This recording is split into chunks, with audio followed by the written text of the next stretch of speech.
तो प्यारे बच्चों, आज हम प्रकृति चित्रण मतलब नेचर ड्राइंग, इसे पुष्प चित्रण भी कहते हैं, इसको आज हम प्रैक्टिस करवाएंगे। 12th यूपी बोर्ड में प्रकृति चित्रण जो है, नेचर ड्राइंग जो है, बहुत ही इम्पोर्टेंट सब्जेक्ट है। इसमें हम नेचर के फूलों का, कलियों का, पौधों का अध्ययन करते हैं। इसमें जो हमारा यूपी बोर्ड है, यूपी बोर्ड में कुछ फूल हैं जिनका हमें अध्ययन करना है, बहुत ज़्यादा नहीं, 8-10 फूलों का अध्ययन करना होता है। तो हम उसका अध्ययन करेंगे। तो इसी क्रम में आज हम कनेर के पीले फूल का अध्ययन करेंगे। तो आइए स्टार्ट करते हैं। कनेर के फूल को कैसे ड्रॉ करते हैं और उसके बाद कलर कैसे करते हैं, स्टेप बाय स्टेप आपको बताते हैं। तो आइए देखते हैं कनेर का फूल कैसे बनता है।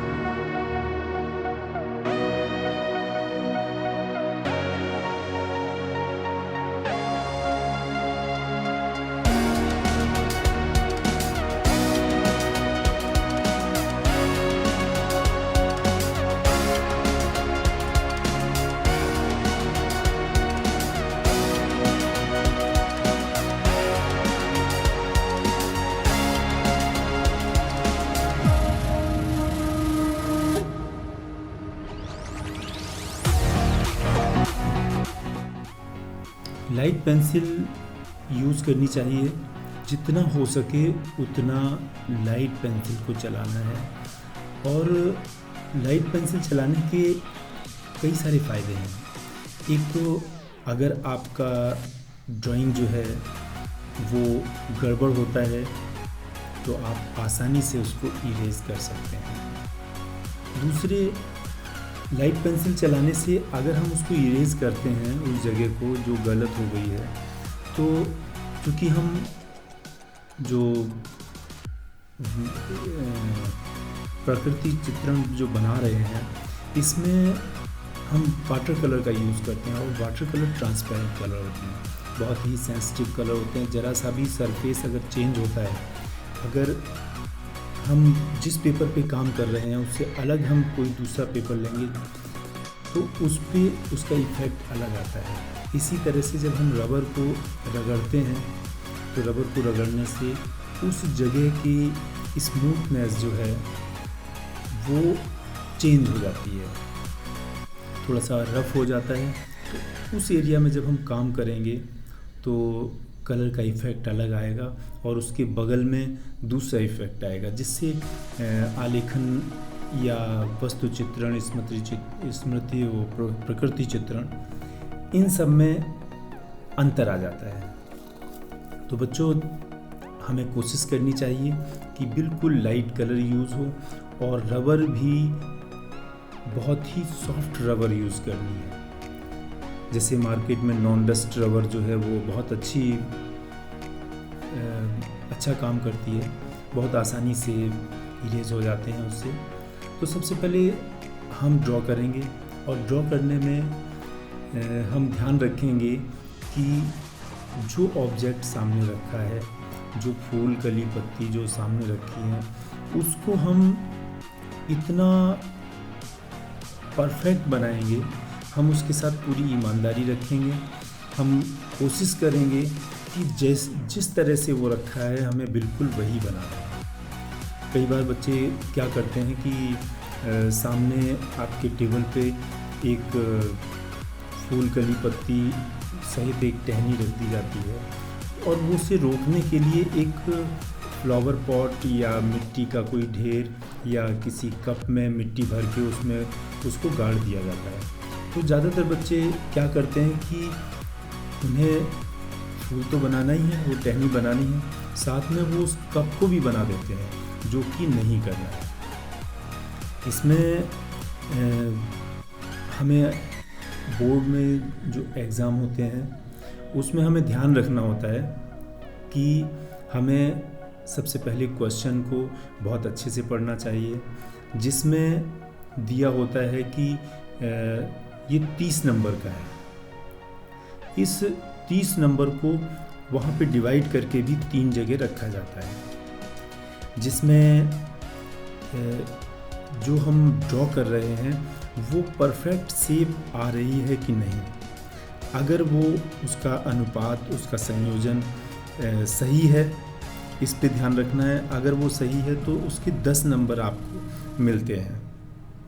सेकंड क्या है कि जो हमने ड्रॉ किया है उस ड्राइंग में अगर आपने कलर स्कीम, उसका लाइट शेड पे अगर आपने प्रॉपर ध्यान दिया है, रंग बिल्कुल वैसे ही हैं, तो आपको 15 नंबर मिलते हैं।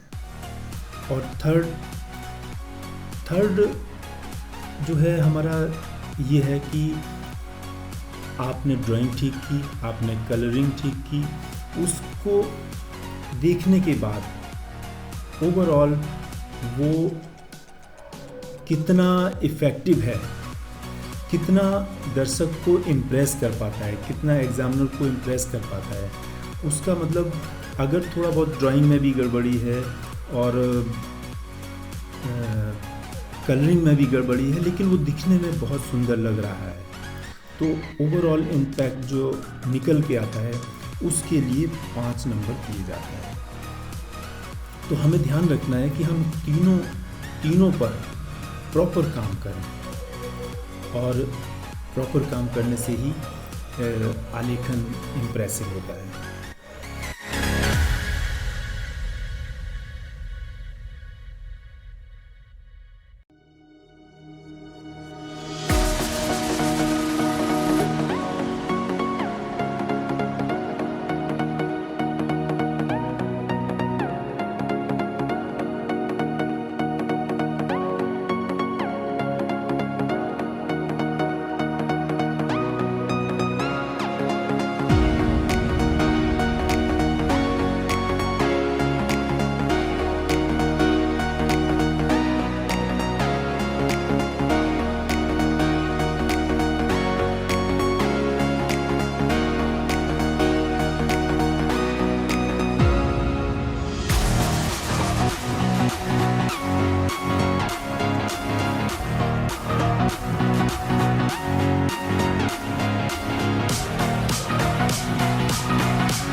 तो बच्चों आप देख पा रहे हो कि मैं फर्स्ट कोट करने के बाद दूसरा कोट किया है, और मैं जो जहाँ से पत्ता निकल रहा है जिस टहनी से, उसका जो पॉइंट है जहाँ जुड़ा हुआ है पत्ता, हम उसको भी हाईलाइट कर रहे हैं। ये बहुत इम्पॉर्टेंट पार्ट होता है।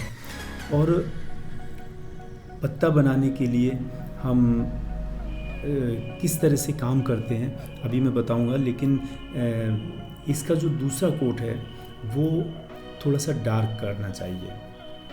उसी पत्ते में थोड़ा सा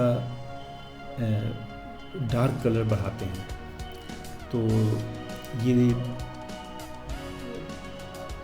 पत्ते और टहनियों को हाईलाइट करते हुए हम इस आलेखन को आगे बढ़ाएंगे।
तो आप देख रहे हैं कि मैंने साइड में इसकी गोलाई दिखाने के लिए फूल की हम आउटलाइन की तरह एक बहुत हल्की सी लाइन खींच रहा हूँ, बहुत ही लाइट कलर में, ताकि इसकी सॉफ्टनेस भी ख़त्म ना हो और कोई दिक्कत ना आए।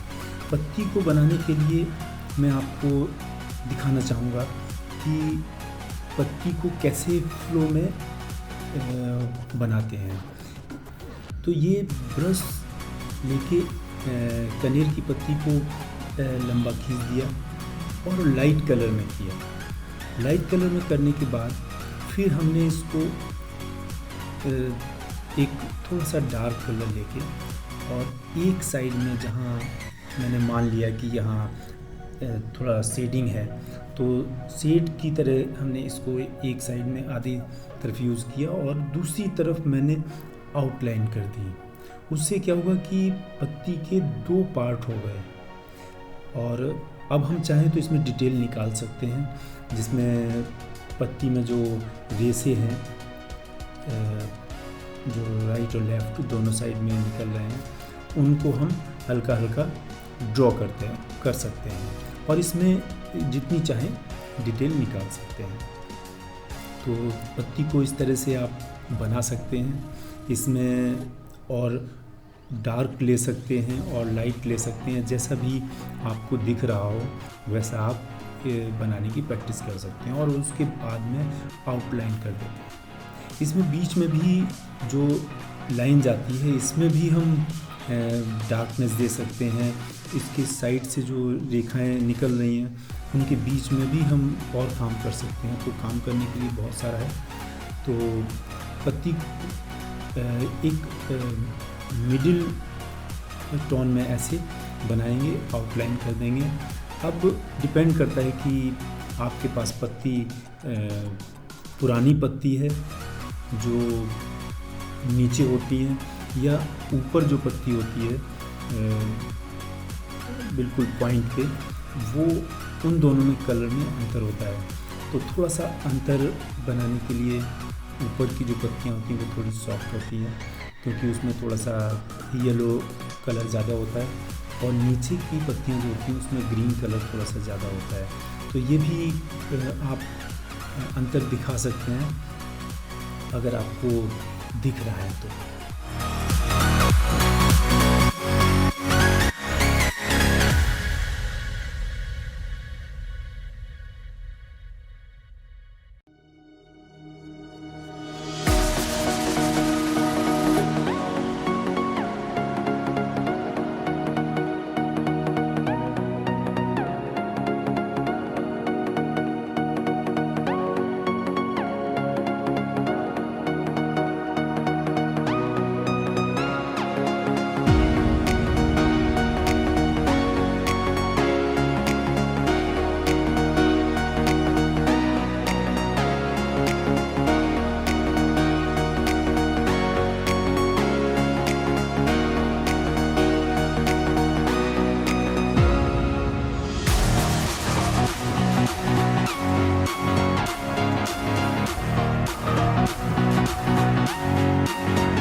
तो आप देख रहे हैं कि मैंने जीरो ब्रश से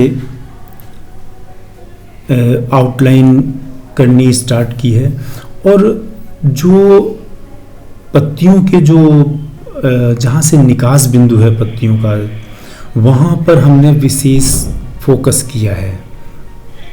तो इसमें अब मैं आउटलाइन कर रहा हूँ। आउटलाइन आप जीरो ब्रश से कर सकते हैं, 000 से कर सकते हैं। आप चाहें तो आप बारीक जो जेल पेन है उससे भी कर सकते हैं। बहरहाल ये नेचुरल इसमें इफ़ेक्ट आना चाहिए। तो तकरीबन कंप्लीट हो गया है। तो अब इसको यहीं ख़त्म करते हैं, और थोड़ा सा इस पत्ती में सॉफ्टनेस लाने के लिए मैंने येलो थोड़ा सा बढ़ाने की कोशिश कर रहा हूँ, ताकि ऊपर की पत्ती जो सॉफ्ट होती है उसकी सॉफ्टनेस बनी रहे। पत्ती थोड़ा सा कलर फैल गया था, तो उस पत्ती को हमने थोड़ा सा वहाँ से रंग उठाया, आपने देखा होगा। तो अब उस रंग को जो फैल गया उसको अंतर दिखाने के लिए हमने वहाँ भी आउटलाइन कर दिया। तो अब तकरीबन कंप्लीट हो गया है। तो आप देखेंगे इम्पैक्ट कि क्या रहा। तो इतना काफ़ी है आज के लिए। तो थैंक यू बच्चों।